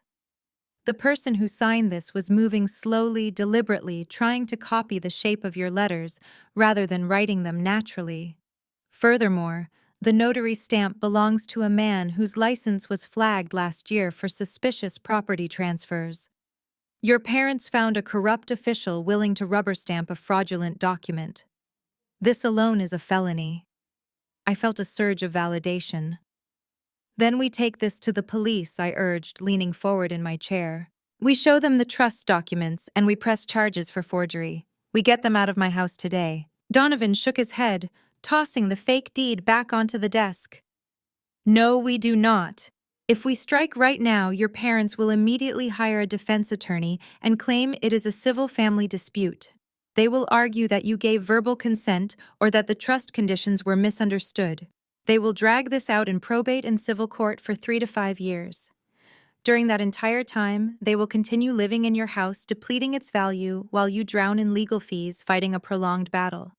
The police will refuse to intervene in what looks like a messy inheritance fight." I frowned, frustration bubbling up in my chest. so we just let them get away with it. I cannot just sit by and let them steal my property and destroy my credit. I need them out. I need them held accountable for everything they have done to me. Donovan leaned forward, clasping his hands together. We are not letting them get away with anything, Clara. But you are thinking too small. Forging a deed is a serious crime, but people do not risk federal prison just to secure a free place to live. Your parents already had free housing. You are paying them $3,000 a month. There is absolutely no logical reason for them to take the massive legal risk of forging a property transfer unless they needed the house for something much bigger. We have to dig deeper, Clara. We need to find out exactly why they forged this deed in the first place. There has to be a larger financial motive hidden beneath the surface. Real estate fraud of this specific nature is always driven by a desperate need for massive, immediate liquidity. I guarantee you they leveraged your property. We just have to follow the paper trail to find out how. I took a deep breath, absorbing the brutal truth of his logic. They had not just stolen my home, they turned it into a financial weapon. If they took out a loan against the property, they were playing with hundreds of thousands of dollars. Donovan pulled a fresh legal pad from his drawer and uncapped a silver fountain pen. He looked at me with cold, calculating precision. We are going to rip their finances apart piece by piece, he stated. We will uncover every hidden bank account and fraudulent transaction. Once we have the complete picture, we will not just evict them. We will dismantle their entire lives. Our retaliation begins today. The next 3 days were an exhausting blur of caffeine and towering stacks of legal documents. I basically moved into the conference room of my lawyer, trading my corporate supply chain spreadsheets for county property records and banking ledgers. We hired a private investigator who specialized in uncovering hidden financial assets. Donovan was relentless. He operated with a level of cold precision that made me incredibly grateful he was on my side. We filed expedited discovery requests and leveraged every contact he had in the Chicago financial sector. I watched him work the phones with absolute, unquestionable authority and power. His voice was a low, commanding rumble as he pulled favors and demanded expedited processing from title companies and county clerks. My parents thought they were clever, but they left a digital footprint a mile wide. On Thursday evening, the breakthrough finally arrived. The city was battered by another winter storm, the wind howling against the thick glass of the office windows, but inside the atmosphere was electric. Donovan walked into the conference room holding a fresh stack of papers. His sharp blue eyes gleamed with a predatory satisfaction. He tossed a thick staple-bound document onto the mahogany table. "You were right to trust your instincts, Clara," he said, pulling out a chair and sitting down opposite me. "They did not forge that quitclaim deed just to secure free housing. They used your property as a personal cash machine. Look at page 4. I opened the heavy document. It was a commercial loan agreement from a major national bank. The property address listed as collateral was my house. The borrowers listed were Richard and Patricia. I traced my finger down the page until I reached the principal loan amount. My breath caught in my throat. I looked back up. $500,000, I read aloud, my voice barely above a whisper. They took out a $500,000 loan against my house. It is a home equity line of credit. Donovan corrected, tapping the header of the document. A HELOC. Your grandfather paid off the house entirely, which meant the property had massive equity. Your parents knew this. They filed the forged quitclaim deed with the county to establish themselves as the legal owners on paper. Once the county records were updated, they walked into this bank, presented the fraudulent deed, and applied for maximum revolving credit. They applied for a maximum equity line of credit against the paid-off asset. The bank, seeing a pristine property with zero existing mortgage debt, rubber-stamped a $500,000 revolving credit line. I stared at the staggering numbers on the page. The sheer audacity of their crime was difficult to comprehend. They had literally stolen the financial foundation of my home. If they default on this, I realized panic rising in my chest. If they stop making the monthly interest payments, the bank will foreclose on the house. They will take my property to satisfy the massive debt. Exactly, Donovan said, his tone deadly serious. Your parents gambled your entire inheritance to secure a massive injection of liquid cash. They bet everything on the assumption that you would never discover the trust, or that if you did, you would be too intimidated to fight them. But how did the bank not verify the signature I demanded, anger overriding the panic? How did they not check the original trust documents? Banks rely on county records and notarized signatures, Donovan explained smoothly. Your parents used a corrupt notary to stamp the fake quitclaim deed. Once that deed was officially recorded by the county clerk, it became the official public record. The bank underwriter simply pulled the county file, saw your parents listed as the owners, and processed the loan. It was a highly coordinated, premeditated scheme. I leaned back in my chair, the magnitude of the situation settling over me. We are not just talking about an illegal eviction anymore. No, we are not, Donovan stated, leaning forward and resting his arms on the table. Forging a deed to steal a house is a state-level crime. But the exact moment your parents used that forged document to extract the $500,000 from a federally insured financial institution, they crossed a massive, irreversible line. This is federal bank fraud. Because they received the funds via electronic wire transfer, it is also federal wire fraud. Each of these charges carries a maximum penalty of 20 to 30 years in federal prison. The word hung heavy in the quiet conference room. I pictured my status-obsessed mother with her cashmere sweaters and country club lunches, trading her luxury lifestyle for a federal jumpsuit. I pictured my highly demanding father, who always prided himself on his strict corporate authority, sitting behind bulletproof glass in a visitation room. For a brief second, the ingrained daughterly conditioning flared up, whispering that this was too far, that sending my parents to federal prison was an unforgivable escalation. But then I remembered the freezing snow on Christmas morning. I remembered Patricia sipping tea while watching me dig my ruined clothes out of a snowdrift. I remembered Richard threatening to have me arrested for trespassing in my own home. They had shown me zero mercy. They had cheerfully saddled me with crushing financial debt to simply ensure I would be too incredibly poor to ever fight back. They are felons, I said, my voice hardening. They stole $500,000 using my name and my property. They are felons, Donovan agreed. And this changes our entire strategy. We do not need to fight a slow battle in civil court over the property deed. We have the leverage to completely obliterate them. If we present this evidence to the Bank Fraud Investigation Department, they will refer the case to the FBI. But before we pull the trigger, we must know exactly where that money went, he said, his eyes locking onto my steady, furious gaze. I nodded slowly, understanding the gravity of his words. The bank fraud investigators would want a complete, undeniably clear paper trail before they escalated a family dispute into a federal indictment. We needed to map every single dollar of that $500,000. Donovan called in his lead forensic accountant, a sharp-eyed woman who looked at bank ledgers the way a surgeon looks at an X-ray. They set up a secure projection screen at the end of the conference table. For the next 8 hours, we did not leave that room.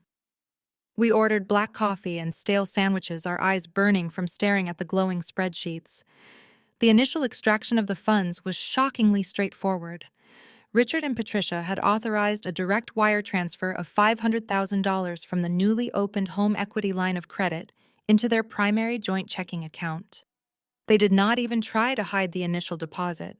But the disbursement of those funds was a masterclass in frantic, desperate money laundering. "Let us follow your father first," Donovan commanded, tapping a laser pointer against a cluster of outbound wire transfers.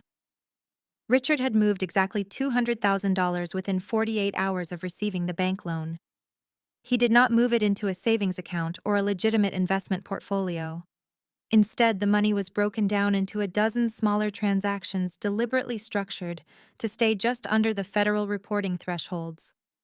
The destination accounts were traced to offshore holding companies and obscure payment processors. I stared at the names of the receiving entities. They made no sense. They were not vendors associated with my father's corporate firm. The accountant typed furiously, running the routing numbers through a proprietary financial database. A grim smile crossed her face. "These are not business vendors," she stated, pulling up the registration data. "These are shell companies operated by high-stakes offshore sports books and underground gambling syndicates. Your father is not just a casual gambler, he is in deep. He owed them a massive amount of money." The revelation hit me like a physical blow. Richard, the man who constantly lectured me on fiscal responsibility, the man who evicted me for a 2-day delay on a rent payment, was a degenerate gambling addict. He had leveraged my property and risked federal prison because the bookies were likely closing in on him.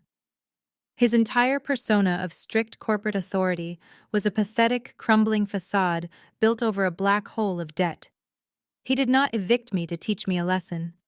He evicted me because he was desperate, drowning in his own reckless vices, and I was just an asset he needed to liquidate.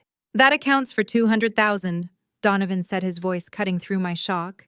"But we still have $300,000 missing. Where did the rest of the federal loan go?" The accountant brought up the next set of transactions. These transfers were not hidden offshore. They were wired domestically straight from my parents' joint account into a personal checking account at a completely different bank. The name on the receiving account made my blood boil: Brittany. My sister had received $300,000 in stolen federal funds over the course of 6 months. We pulled up Brittany bank statements obtained through Donovan expedited discovery channels. I watched in absolute disgust as her spending habits were projected onto the large screen. There were no investments. There was no saving strategy. The money was being hemorrhaged at a sickening pace to fund an illusion. I saw $5,000 charges at luxury auto dealerships to lease her imported sports car. I saw $10,000 invoices from exclusive country clubs. There were relentless daily charges at high-end designer boutiques, luxury cosmetic surgeons, and elite 5-star resorts. She was burning through my stolen home equity to finance her fake social media influencer lifestyle. I pulled out my phone and opened her social media profile. Her feed was a curated stream of perfection. There were photos of her posing with designer handbags captioned with quotes about hard work and the hustle mindset. There were videos of her sipping champagne at private galas, boasting about her financial independence and giving advice on building generational wealth. The sheer, unadulterated hypocrisy was nauseating. She was playing the role of a successful, self-made suburban elite while secretly functioning as a parasite, feeding off a felony bank fraud scheme engineered by our parents. Donovan walked around the table, standing behind my chair as he looked at the projected statements. "She spent $300,000 of stolen money on vanity," he observed coldly. "This is not a family struggling to make ends meet. This is a syndicate of narcissists funding their delusions with your stolen property. If we hand this over to the federal authorities right now, they will freeze all of these accounts. They will seize the cars, the designer goods, and the country club memberships. But we need to be strategic about the collateral damage." I kept staring at Brittany financial records. A sudden sharp detail caught my eye. I noticed the name on her checking account. It was a single account. Jamal's name was not listed anywhere on the incoming wire transfers or the luxury purchases. I scrolled back to the top of the banking profile. Jamal, her hard-working husband, maintained completely separate finances. He deposited his salary into a different institution entirely to cover their massive mortgage and household bills. He does not know. I whispered, the realization sending a surge of electricity through my veins. Jamal has absolutely no idea where her money is coming from. He thinks she has a legitimate trust fund. He thinks her influencer sponsorships pay for her lifestyle. Brittany and my parents have completely isolated him from the fraud. Donovan narrowed his eyes, sensing the shift in my posture. "You are thinking of a different angle." I looked at my ruthless attorney and smiled. The pieces of the puzzle were forming a devastating picture. My parents and my sister had built a wall of lies, but they left one glaring vulnerability. That vulnerability was my brother-in-law, Jamal. I pointed directly at the separate banking profile on the projection screen. "Jamal is innocent in all of this," I told Donovan, tracing the legitimate lines of Jamal's salary deposits. "He has no idea his wife is a felon, and he definitely has no idea his suburban life is subsidized by stolen funds. Donovan raised an eyebrow. Are you certain about that? Clara spouses usually know when $500,000 magically appears? I shook my head with conviction. You have to understand who Jamal is, I explained. Jamal is a self-made man in every sense of the word. He is an African-American sales director who clawed his way up the corporate ladder through sheer grit, working twice as hard to secure his executive position. He prides himself on his relentless work ethic and strict financial independence. He insists on paying his own way and refuses handouts. He pays the massive mortgage on their house using his own hard-earned salary. He covers all their household expenses. He genuinely believes he is providing an honest life for his family. So how does Brittany explain the luxury cars and shopping sprees? Donovan asked. A man that's smart has to notice his wife is spending hundreds of thousands of dollars while contributing nothing to the bills. She lied to him, I stated simply. When they first got married, Brittany told Jamal our parents had set up a massive, legitimate trust fund for her. She convinced him that her lavish influencer lifestyle was entirely funded by generational wealth. Jamal, being a trusting husband, believed her. He respected what he thought were her private family assets and kept his finances completely separate. He never asked to audit her bank accounts because he trusted his wife. He trusted my parents. He bought into their entire illusion of old money. Donovan leaned back, a low whistle escaping his lips. That is a dangerous game. She isolated her fraudulent cash flow to prevent her husband from asking questions. Exactly, I agreed. Brittany and my parents deliberately walled Jamal off from their financial crimes. They knew if a man with his strict moral compass ever saw the actual origin of that money, he would be completely disgusted. He despises liars and thieves.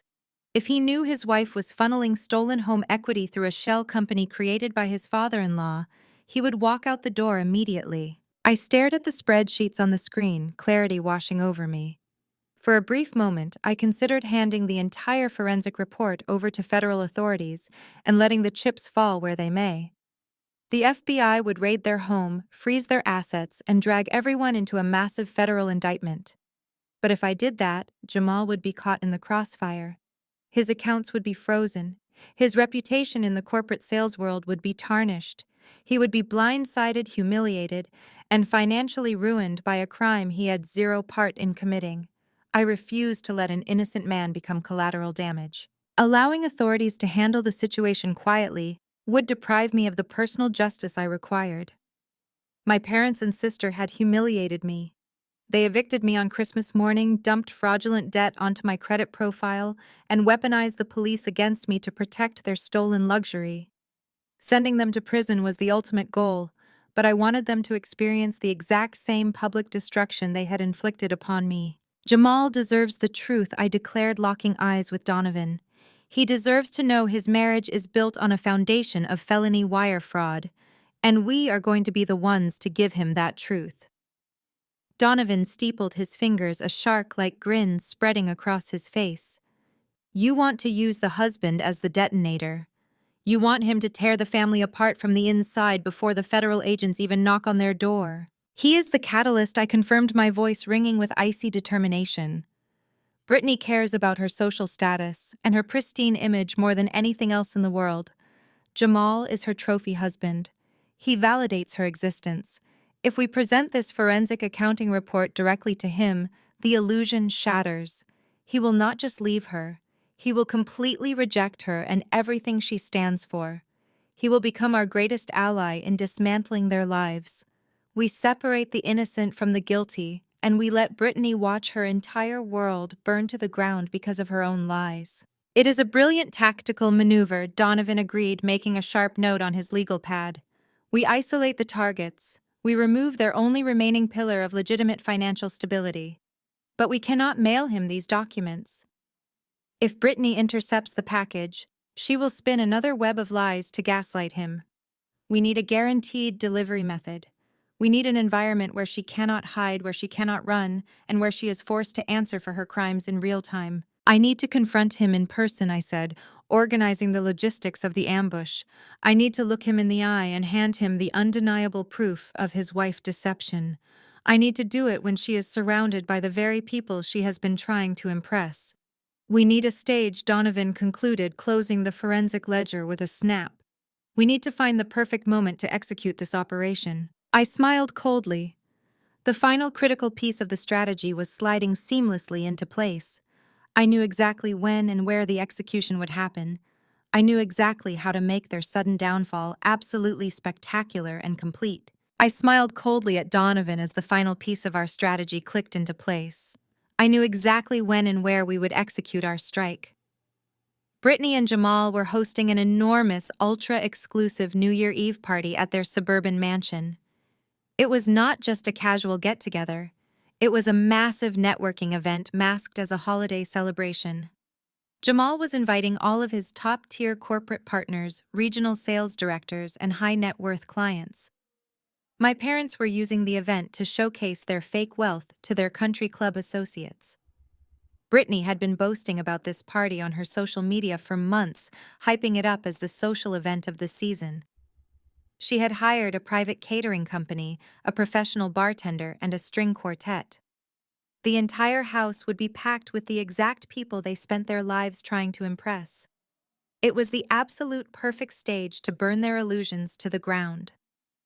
If we confronted them in a quiet office, they would lie, deny, and manipulate their way out. If we confronted them in front of the local elite, there would be nowhere left to hide. Donovan did not waste a single second. He immediately mobilized his entire legal team to prepare the ultimate arsenal. The conference room transformed into a war room. First, he drafted the federal lawsuit outlining the bank fraud, wire fraud, and the forged quitclaim deed. He compiled a towering stack of evidence, including the forensic accounting report, the true, irrevocable trust documents, and the detailed paper trail tracking my stolen rent money straight into Brittany's checking account. Next, he prepared the formal eviction notices for my parents. He made sure the language was merciless, demanding immediate vacating of my property due to criminal trespass and felony fraud. But the most crucial step was contacting the fraud investigation unit at the National Bank that issued the home equity line of credit. Donovan utilized a high-level contact within their corporate security division. He presented them with the undeniable proof that their $500,000 loan was secured using a forged document. The bank investigators were absolutely furious. Banks do not take kindly to being defrauded out of $500,000. They immediately assigned a senior investigator to our case, working directly with Donovan to coordinate the freezing of my parents' and sister financial assets. With the paperwork ready, Donovan presented me with a choice. He leaned across the mahogany table, looking at me with intense focus. "We have enough evidence to hand this over to the federal authorities right now," he explained. "We can file the lawsuit quietly, have the bank freeze their accounts, and let the FBI knock on their door next week. That is the standard protocol. It is clean and quiet." I shook my head fiercely. "Absolutely not. If we file quietly, they will use that silence to their advantage. Patricia will call every family member and country club friend to spin a narrative where I am the villain. She will claim I am a jealous, unstable daughter trying to ruin them. Richard will use his remaining corporate contacts to hide whatever cash he has left, or attempt to flee the jurisdiction. And Brittany will gaslight Jamal, crying fake tears and blaming the entire mortgage fraud on my parents to save her own marriage. I cannot allow them the opportunity to control the narrative. They evicted me into a freezing blizzard on Christmas morning and threw my clothes into a snowdrift. They laughed at my misery. I do not want a quiet legal proceeding. I want a public execution of their lies. I want their reputation destroyed in front of the very people they sacrificed me to impress." Donovan smiled, a sharp and predatory expression that mirrored my own determination. He completely agreed with me. He contacted a highly specialized process server, a man known for executing document deliveries in difficult or hostile environments. He also arranged for the bank's senior fraud investigator to accompany us to the party. The investigator wanted to be present to formally notify Richard and Patricia that their accounts were frozen and the federal authorities were stepping in. We spent the next 2 days rehearsing the confrontation. We anticipated their reactions, their lies, and their attempts to deflect. I memorized the key financial figures and the dates of their fraudulent transfers. I was not going to let emotion cloud my judgment. I needed to be as cold and calculating as a machine. On the afternoon of New Year Eve, I went shopping. I did not buy a sparkling party dress or anything remotely festive. I purchased a sharp-tailored charcoal gray power suit. It was the kind of outfit you wear into a corporate boardroom when you are about to orchestrate a hostile takeover. I paired it with black stiletto heels and a crisp white blouse. I pulled my hair back into a sleek, severe style. Looking in the mirror, I did not recognize the exhausted, shivering woman who had been kicked out of her own home just a week prior. I looked like a woman who was about to dismantle an entire family syndicate. As the sun set on the final day of the year, I met Donovan, the process server, and the bank investigator in the lobby of his office building. We climbed into a sleek black SUV and headed toward the affluent northern suburbs. The drive was silent, the tension in the vehicle thick and electric. I watched the snow-covered streets blur past the window, my heart beating with a steady rhythmic intensity. I was returning to the million-dollar mansion my blood and sweat had paid for. The trap was fully set, the evidence was ironclad, and the countdown to midnight was about to become the countdown to their absolute destruction. The black SUV glided smoothly through the wrought iron gates of the exclusive suburban neighborhood, crunching softly over the freshly cleared pavement. Up ahead, Brittany and Jamal Mansion blazed with light against the dark winter sky. The sheer scale of the property was staggering. Valets in crisp uniforms jogged back and forth across the circular driveway, expertly maneuvering a fleet of luxury vehicles, sleek sports cars, European sedans, and massive SUVs. I recognized several license plates belonging to the most influential members of my parents' country club. Through the massive front windows, I could see the glittering chandeliers and the silhouettes of dozens of guests mingling with crystal champagne flutes in their hands. Faint strains of a live string quartet drifted out into the freezing night air, mingling with the low hum of expensive engines. We pulled to a stop just past the valet stand. Donovan turned off the engine but did not immediately unlock the doors. He looked at me in the rearview mirror, his blue eyes sharp and assessing. The bank fraud investigator, a stern man named Miller, sat quietly in the passenger seat, clutching a thick leather briefcase. Next to me sat Stone, the licensed process server, who looked entirely unfazed by the opulence surrounding us. This was his element, delivering devastating legal consequences to people who thought their wealth made them untouchable. I smoothed the lapels of my charcoal gray power suit.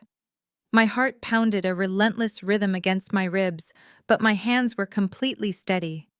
I was finally ready. Donovan unlocked the doors. We stepped out into the biting cold, simultaneously moving as a synchronized, formidable unit.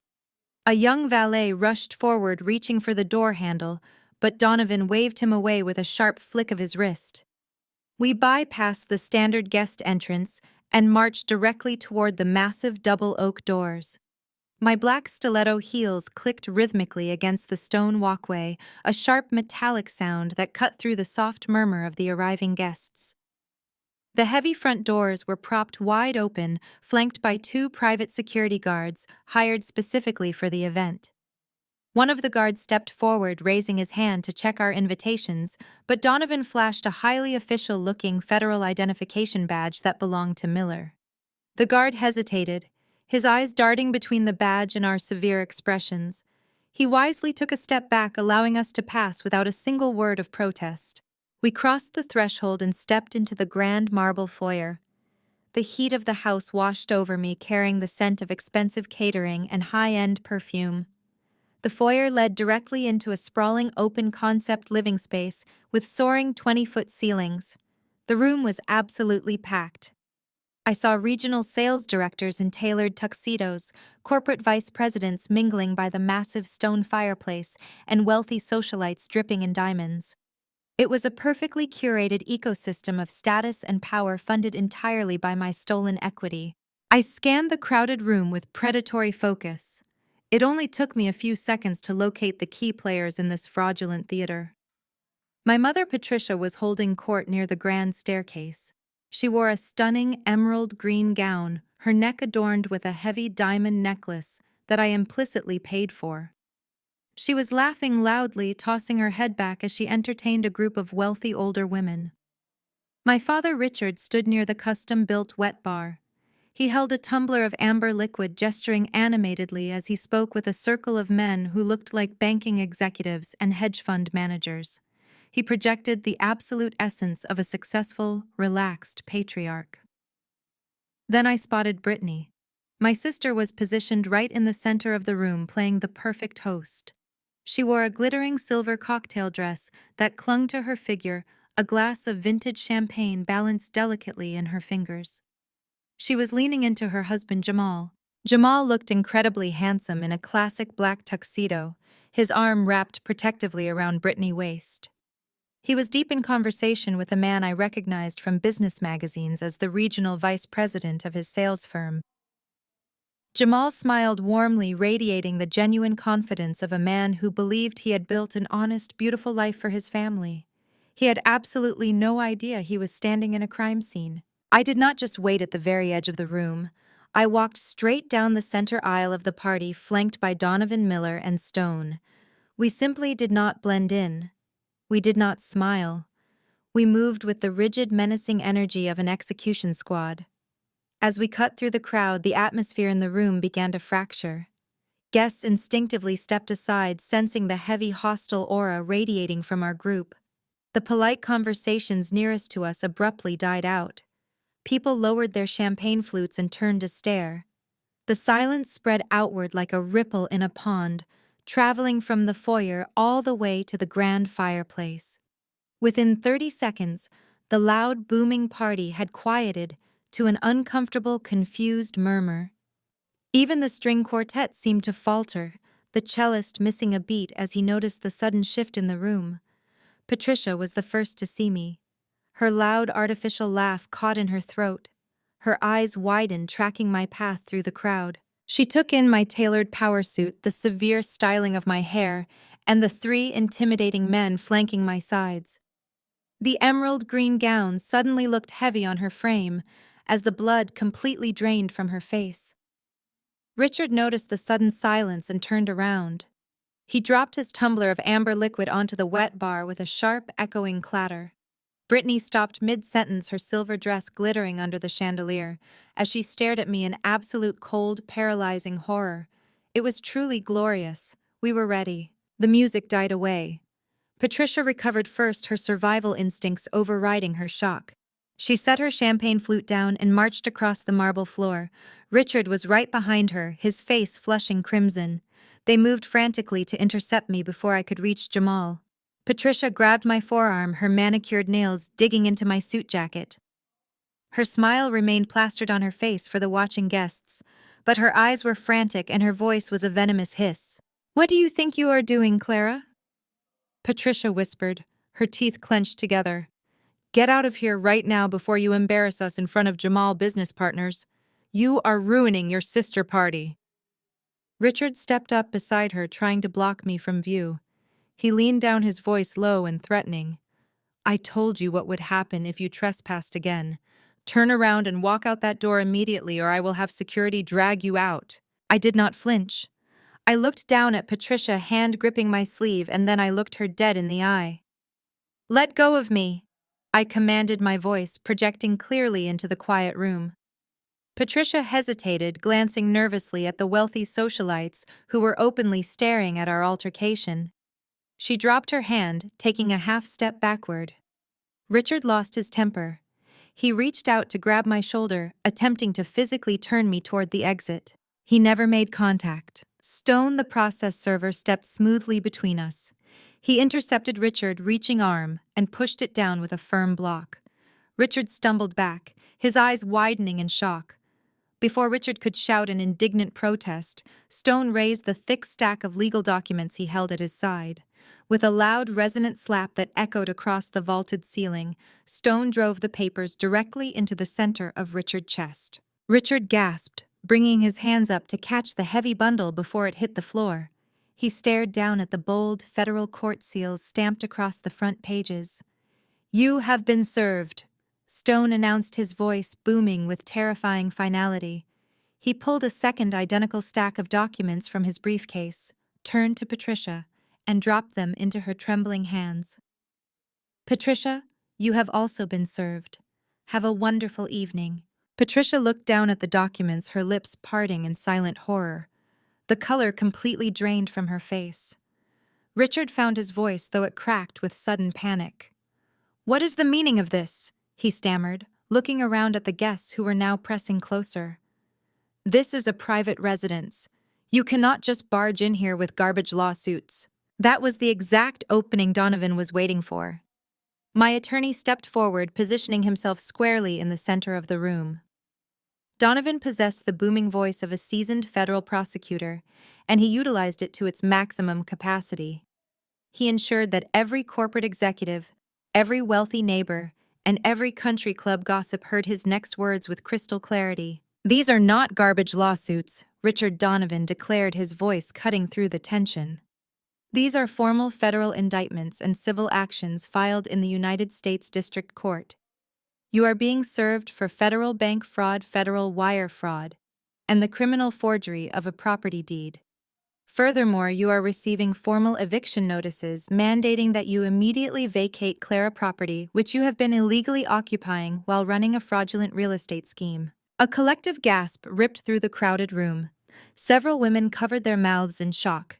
A man standing near the fireplace dropped his drink, the glass shattering against the stone hearth. The murmurs erupted into a wave of scandalous whispers. Bank fraud, forgery, eviction. These were ruinous words in this circle of high society elites. The pristine image my parents had spent decades cultivating was entirely obliterated in 30 seconds. Patricia looked around wildly like a trapped animal. She saw her affluent friends whispering behind their hands. She tried to deploy her only remaining defense mechanism. She pointed a trembling finger at me and raised her voice, attempting to sound like a heartbroken, victimized mother. "Do not listen to her," Patricia cried out to the crowd. "My daughter is mentally unwell. She made all of this up because she is jealous of her sister's success. These documents are nothing but delusions." Donovan smiled his sharp, predatory smile. He gestured to the man standing quietly next to him. "If my client is delusional, Patricia, perhaps you would like to explain your actions to Mr. Miller. He is the senior fraud investigator for the National Bank, where you fraudulently obtained a $500,000 home equity line of credit using a fake deed." Miller stepped forward, opening his leather briefcase. He pulled out a piece of paper bearing the official letterhead of their bank. His expression was devoid of sympathy. Richard and Patricia Miller, stated his voice flat and bureaucratic. "I am officially notifying you that your home equity line of credit has been permanently suspended pending a federal investigation. We have uncovered definitive proof that the collateral was secured using a forged quitclaim deed. Additionally, our fraud division has placed a total freeze on all of your checking savings and investment accounts." The crushing weight of Miller's announcement completely paralyzed my parents in place. Patricia dropped the thick legal documents onto the floor, her manicured hands shaking violently. She looked at Richard, her eyes wide with absolute unadulterated terror. Richard stood completely frozen, his mouth hanging open, the heavy federal lawsuits clutched tightly against his chest. He could not form a single word of defense or denial. There was no clever corporate jargon that could possibly save him now. They were completely exposed, financially bankrupt, and facing decades in federal prison. The prestigious guests began backing away from them slowly, as if they were suddenly infected with a highly contagious disease. Brittany broke the silence first. She lunged forward, her silver cocktail dress shimmering as she pointed an accusatory finger at me. "Clara, what is wrong with you?" she shrieked, her voice pitched high with manufactured outrage. "You show up here uninvited, dragging these thugs into my home on New Year Eve, and start throwing around ridiculous legal threats. Have you completely lost your mind? Get out before I call the police." I ignored her entirely. I did not look at her. I did not acknowledge her existence. Instead, I bypassed her completely, my heels clicking on the hardwood floor as I walked straight toward her husband. Jamal was standing near the fireplace, still holding his champagne flute. The warmth had vanished from his face, replaced by a guarded, confused intensity. He looked from Patricia and Richard, who were still paralyzed with shock, to his wife, who was currently screaming at my back, and finally to me. I stopped a few feet away from him. "Jamal," I said, my voice cutting through Brittany's shrill protests. "I need you to look at something." I reached into my leather briefcase and pulled out the forensic accounting report, complete with highlighted bank statements and wire transfer logs. I held the thick stack of documents out toward him. Jamal hesitated, his eyes narrowing slightly. He did not immediately take the papers. "What is this, Clara?" he asked, his deep voice rumbling with caution. "What is going on with your parents?" Brittany lunged forward again, attempting to intercept the documents before Jamal could reach them. "Jamal, do not look at that," she pleaded, her voice cracking with sudden, genuine panic. "She is crazy. She has been struggling financially, and now she is trying to drag us down with her. Please just let security handle this." Jamal looked at his wife. He saw the panic in her eyes, the desperate way she reached for the papers, and the sheer terror radiating from her every movement. He slowly extended his hand, bypassing Brittany, outstretched fingers, and took the forensic report from me. I watched his eyes scan the cover page, the logo of the financial investigation firm clearly visible. "Jamal," I said, keeping my tone perfectly level and devoid of any malice toward him. "You are a self-made man. You pride yourself on earning everything you have. You work incredibly hard to pay the mortgage on this house and support your family. I know you believe in financial independence, and I know you despise liars." I took a deep breath, steeling myself for the impact my next words would have on his life. "You should know that your wife designer lifestyle is funded by a forged HELOC loan taken out on my stolen house." Jamal froze. The string quartet had long since stopped playing. The room was so silent you could hear the ice melting in the discarded drink glasses. Jamal looked down at the documents in his hand, his thumb resting on the highlighted bank statements. "What are you talking about?" he asked, his voice low and dangerous. I pointed to the open page. 5 years ago, my grandfather transferred the deed of his house to me via an irrevocable trust. My parents hid this from me. They charged me $3,000 a month in rent for my own property. When I was 2 days late on a payment because I gave Brittany $4,000 for your son's emergency hospital visit, they evicted me on Christmas morning. Jamal's head snapped up, his eyes wide with shock. "You paid for his hospital visit?" he demanded. "Brittany told me her trust fund covered it." I shook my head. "There is no trust fund, Jamal. There never was. My parents used my rent money to pay the mortgage on this very house. And when they realized they needed more cash, they forged my signature on a quitclaim deed, stole my property, and took out a $500,000 home equity line of credit." I tapped the financial ledger in his hands. $300,000 of that stolen federal loan was wired directly into Brittany's personal checking account over the last 6 months. She used my stolen equity to buy her designer bags, lease her sports car, and fund her influencer lifestyle. Brittany let out a strangled sob. "Jamal, she is lying. It is all a lie. The trust fund is real. My parents gave it to me. They can prove it." She turned desperately toward Patricia and Richard, who were still standing near the foyer, clutching the federal lawsuits. "Mom, Dad, tell him. Tell him Clara is lying." Patricia opened her mouth, but no sound came out. Richard looked away, unable to meet Jamal's gaze. Their silence was the most damning confirmation possible. Jamal stared at them, the realization slowly settling over his features. He looked back down at the bank statements, his eyes tracing the highlighted wire transfers from the Richard and Patricia Shell Company directly into Brittany's account. He saw the corresponding purchases at luxury boutiques and country clubs. He saw the undeniable documented proof of their financial parasitism. He looked at Brittany. His expression was not angry. It was something far worse. It was the cold, hollow look of a man who suddenly realized he was married to a stranger. "You lied to me," Jamal said, his voice terrifyingly quiet. "You told me your parents set up a trust. You told me you were financially independent. You told me you paid for his hospital visit with your own money." Brittany reached for his arm. tears streaming down her face. "Jamal, please," she begged, her voice trembling. "I just wanted to contribute. I wanted to maintain our lifestyle. My parents said it was fine. They said Clara did not need the money.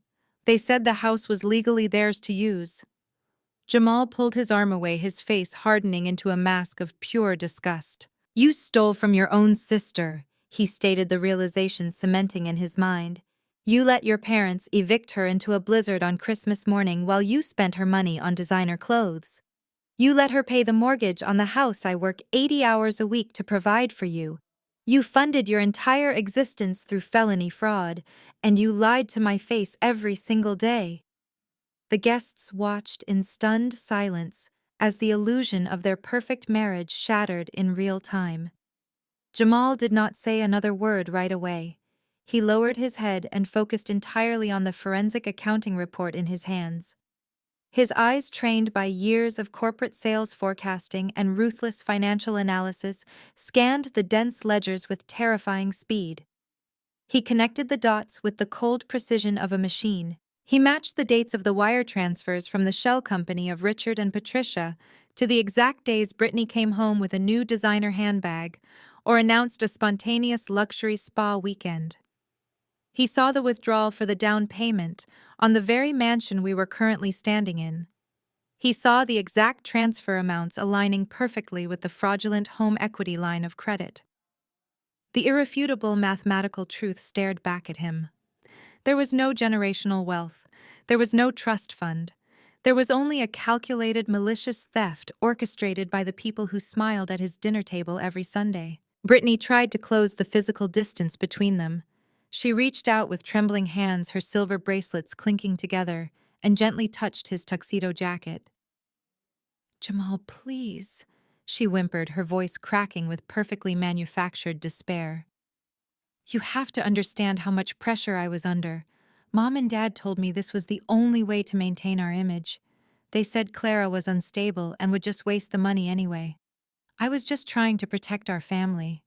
I wanted to be the perfect wife for you. I was scared that if I did not keep up appearances, you would realize I was not good enough for your world." The tears spilled over her eyelashes, ruining her expensive mascara. She looked small, fragile, and utterly desperate. It was the exact same performance she had used since childhood to evade consequences. She weaponized her tears, playing the ultimate victim of our parents' overbearing expectations, hoping her husband would swoop in to rescue her from the cruel, vindictive sister who was ruining their holiday. But Jamal was not Richard. He was not a man who valued fake social standing over genuine character. He had grown up with nothing, built his career through relentless 80-hour workweeks, and guarded his professional integrity with his life. He looked down at his wife, trembling fingers resting on his lapel. The warmth he had always shown her completely evaporated, replaced by a glacial, unyielding disgust. He realized in that agonizing moment that the woman he married did not actually exist. The supportive, independently wealthy partner was a phantom. In her place stood a deeply entitled, remorseless parasite who had gladly watched her own sister freeze in a parking lot just to finance a wardrobe she could not afford. The fundamental breach of trust was absolute. He gently but firmly reached up and removed her hand from his jacket, letting her arm drop limply to her side. Jamal took a slow, deep breath, expanding his chest as he straightened to his full height. He looked at the crystal champagne flute he was still holding in his left hand. The expensive vintage bubbled cheerfully, a glaring symbol of the fraudulent luxury surrounding him. With a sudden explosive burst of suppressed rage, Jamal hurled the crystal flute directly into the massive stone fireplace. The glass shattered with a violent, ear-splitting crash, raining sparkling shards across the hearth. The violent sound made several guests physically jump backward. Brittany let out a terrified shriek, covering her face with her hands. The remaining ambient noise in the mansion died instantly. The room was paralyzed in total shock. Jamal turned his back on the fireplace and faced the crowd. He looked directly at his corporate partners, the regional sales directors, and the wealthy socialites who had come to celebrate his success. "I want to apologize to all of my guests for this disruption," Jamal announced, his deep voice carrying the unmistakable weight of absolute authority. You came here tonight to celebrate the new year with my wife and me, but I have just discovered that the woman standing next to me is a complete fraud. She is a liar. She and her parents have engaged in a highly coordinated malicious scheme to steal hundreds of thousands of dollars from her own sister. They committed federal bank fraud to fund the liquor you are drinking, the food you are eating, and the very roof over our heads. I refuse to be associated with thieves. He turned back to Brittany. She was shaking uncontrollably, her fake tears replaced by genuine suffocating panic. The social execution was happening right in front of the people whose approval she craved like oxygen. Her entire carefully constructed world of status and extreme privilege was dissolving before her very eyes, leaving her utterly exposed and completely defenseless against the harsh, undeniable reality of her own terrible actions. Jamal, please stop, she begged, her voice barely a squeak. We can fix this in private. Do not do this to me in front of everyone. Jamal stepped closer to her, his expression carved from stone. We are not fixing anything, he stated coldly. My integrity is the only thing I truly own in this world, and I absolutely refuse to remain legally bound to a felon. I want you to walk up those stairs right now. I want you to pack your stolen designer clothes, your stolen jewelry, and every single material possession you purchased with the stolen money of your sister. You are going to pack those bags immediately, and you are going to get out of my house before this night ends. You can go stay with your criminal parents in a cheap motel, or you can go wait with them in whatever federal jail cell they inevitably end up in. We are entirely done, Brittany. Do not make me call the authorities to physically remove you from this property. Brittany stared at Jamal with wild eyes. The absolute finality in his voice bounced off her ingrained sense of entitlement. She planted her designer heels into the Persian rug, crossing her arms in a desperate display of defiance. You cannot kick me out of my own house, Jamal, she yelled, her voice echoing shrilly across the vaulted ceiling. I am on the title of this property. Half of this mansion belongs to me. I am not going anywhere. We can just pay Clara back and make this ridiculous problem go away. Her utter failure to grasp the severity of her situation was almost fascinating to watch. She honestly believed that returning the stolen money would magically erase the federal crimes she and our parents had committed. She remained completely blind to the fact that her luxurious suburban fantasy was already burning to the ground. She thought her status as a homeowner gave her leverage. That was the exact moment Miller introduced himself. The senior bank fraud investigator stepped past Donovan and positioned himself squarely between Brittany and Jamal. He adjusted his dark tie, projecting the cold, bureaucratic authority of an institution that possessed zero capacity for mercy. Mrs. Brittany Miller, said, his voice carrying the dry, clinical tone of a corporate executioner. I am Senior Investigator Miller with the Federal Fraud Division of the National Bank that currently holds the primary mortgage on this property. You seem to be operating under a severe misconception. Let me clarify your situation. Brittany blinked, her defiance faltering as she looked at the grim man in the dark suit. Miller opened his leather briefcase and pulled out a thick stack of bank stationery. He held up a document bearing the official seal of the bank legal department. You do not own this house, Miller stated clearly. When your parents orchestrated a fraudulent home equity line of credit using a forged quitclaim deed against your sister paid-off property, they triggered a massive federal violation. Our forensic accounting team has traced every single dollar of that $500,000 theft. We know exactly where the funds were routed. Miller turned to address the wider room, ensuring that every corporate executive and socialite heard the precise details of her downfall. We have irrefutable proof that $300,000 of stolen federal funds were wired directly into checking accounts solely controlled by you, Brittany. Those stolen funds were subsequently used to pay the down payment and monthly mortgage installments on this very mansion. Because this property was purchased using the proceeds of a federal bank fraud scheme, it is classified as the product of a criminal enterprise. The color completely washed out of Brittany's face. Her mouth opened, but she could not produce a single sound. Miller turned his cold gaze back to her.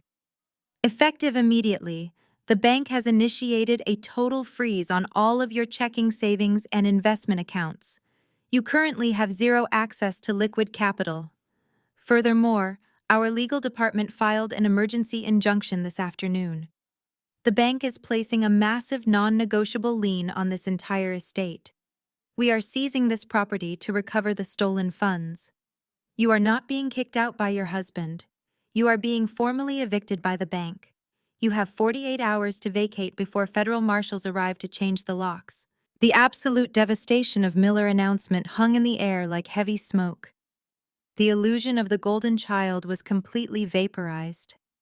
Brittany was a broke, soon-to-be homeless fraudster facing federal indictment. Jamal looked at his wife with a mixture of pity and revulsion, realizing that the very foundation of their life together was built on stolen ground. He did not need to fight her for the house in a divorce settlement. The bank was taking it from both of them, though Jamal would easily recover with his legitimate corporate income. Brittany had absolutely nothing left. Patricia and Richard, who had been cowering near the grand staircase, let out simultaneous gasps of horror. The full weight of their actions finally crashed down upon them. They had completely destroyed their favorite daughter. They had handed her the stolen money that was now acting as the catalyst for her absolute ruin. They were all going to lose everything. The luxury cars, the country club memberships, the sprawling suburban homes. It was all gone, evaporated by the relentless light of the truth. The reaction from the party guests was instantaneous and brutal. These were people who guarded their reputations and corporate networks with ruthless vigilance. The realization that they were currently drinking champagne in a house about to be seized by federal marshals sent a shockwave of sheer panic through the crowd.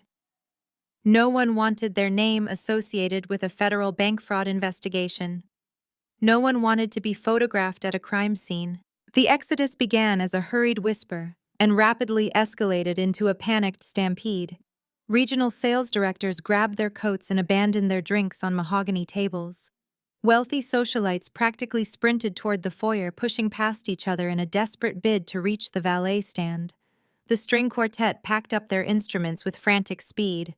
The grand mansion transformed from an ultra-exclusive celebration into a chaotic, desperate evacuation. I stood flanked by Donovan and Miller, watching the destruction. I felt zero guilt. Patricia desperately grabbed at her fleeing friends, begging them to listen. They shoved past her toward the door. Richard slumped against the bar, defeated. Brittany collapsed onto the rug, sobbing as she realized she was losing her husband, home, money, and freedom. The trap had snapped shut with flawless precision. The house emptied out, leaving only the sound of shattered glass and the heavy silence of absolute ruin. I looked at my attorney, feeling a profound sense of closure wash over my tired body. Donovan gave me a brief, approving nod. The public execution was finished, and my long nightmare was finally over. The weeks following that New Year Eve party unfolded with swift, brutal efficiency. Federal authorities do not operate on delayed timelines when $500,000 of stolen funds are involved. By early January, the National Bank officially foreclosed on the suburban mansion. I drove past the sprawling property once just to see the final result of their greed for myself. A heavy chain secured the wrought iron gates, and an official federal seizure notice was plastered across those massive double oak doors. Brittany and her fake influencer lifestyle were gone. My parents and their arrogant country club attitudes were permanently gone. The glittering illusion they spent years constructing had collapsed into a massive pile of worthless rubble on the pavement. Donovan ensured the federal indictments hit my parents with maximum velocity. Because the forensic accounting report provided an undeniable paper trail of wire fraud and the forged quitclaim deed, the FBI skipped a lengthy preliminary investigation. Richard and Patricia were formally arrested on multiple felony charges. Their passports were confiscated, and their bank accounts were frozen by the government. They were stripped of their country club memberships overnight. Their wealthy friends, terrified of being implicated in a federal financial crime, abandoned them entirely. Without access to their money and facing a massive legal battle, my parents were forced into a cheap motel on the outskirts of the city. The man who constantly lectured me on fiscal responsibility was now facing 20 years in federal prison, spending his days sitting in a dingy room that smelled of stale cigarette smoke. Brittany faced an equally devastating fate. Jamal filed for divorce the very next morning. He retained a high-powered attorney and used the bank fraud evidence to secure an emergency custody order. Because Brittany was deeply implicated in the federal investigation and had zero legitimate income or housing, the judge granted Jamal full physical and legal custody of their son. Jamal sold his legitimate assets, packed up his boy, and relocated to a new home in a different state, cutting Brittany out of his life. My sister was left drowning in toxic debt. The bank pursued her for the luxury vehicles and the remaining balance of the stolen funds. She was forced to declare bankruptcy and move into a cramped apartment with roommates working a retail job to survive. I thought I had heard the last of them until a late Tuesday evening in February. I was sitting in my temporary hotel room reviewing supply chain contracts when my cell phone buzzed. It was an unknown number. I answered cautiously. Clara, a voice rasped through the speaker. It was Patricia. She sounded exhausted, her voice stripped of its usual haughty arrogance. She wept loudly, the sound echoing through the cheap connection. Clara, please. You have to stop this. Call your lawyer and drop the charges. Your father is having panic attacks. We have no money left. We are eating canned soup in a filthy motel. Please, for the sake of family, show some mercy. We are sorry. We will do anything you ask. I listened to her sob. I searched my heart for a single ounce of sympathy for that ingrained daughterly instinct that used to make me bend to their will. There was absolutely nothing there. They were not sorry for what they had done. They were only sorry they had been caught. You evicted me into a freezing blizzard on Christmas morning over a rent payment for a house I already owned. I stated, my voice flat and devoid of emotion. You stole my property. You financed a luxury mansion with my equity. You tried to destroy my credit so I could never fight back. You have no family, Patricia. You traded your family for a country club membership and a designer wardrobe. Clara, please, she wailed in sheer desperation. We are your parents. You cannot abandon us like this. How are we supposed to survive? I remembered the exact words my sister had spoken to me while my mother watched me freeze. I took a deep breath, feeling the final chain of their toxic control snap forever. Good luck starting over, I said. I hung up the phone. I blocked the unknown number and then contacted my cellular provider to permanently change my number. The boundary was set in stone. They were eradicated from my life. With the criminal charges in the hands of federal prosecutors, the bank quietly released the holds on my grandfather's estate. I officially took possession of the house. I did not want to live in the space where I had been deeply manipulated, so I immediately listed it on the market. Thanks to a booming real estate sector, the house sold in less than 2 weeks for a massive profit. I took that money, combined it with my restored savings, and purchased a stunning penthouse apartment in the heart of downtown Chicago. It features floor-to-ceiling windows overlooking the lake, and no one has a key except me. My professional life mirrored my personal victory. Unburdened by the constant financial demands of my toxic family, I poured my focused energy into my career. My performance skyrocketed. 2 months later, the corporate board promoted me to director of supply chain with a massive salary increase and a corner office. I finally have the freedom to travel, invest, and simply exist without the suffocating weight of conditional love. I built a beautiful, drama-free life entirely on my terms. Financial abuse within a family is one of the most hidden and destructive forms of betrayal. Family is supposed to be your safe haven, but sometimes they are the very people you need protection from. Has your family ever crossed a legal line? Share your story in the comments below. If this resonated with you, hit the like button and subscribe for more stories of overcoming toxic relationships and claiming your independence. Thank you for listening, and remember to always know your own worth. The story of Clara and her family offers a stark, chilling, yet profoundly necessary lesson. Biological ties do not grant immunity from accountability, nor do they excuse systemic abuse.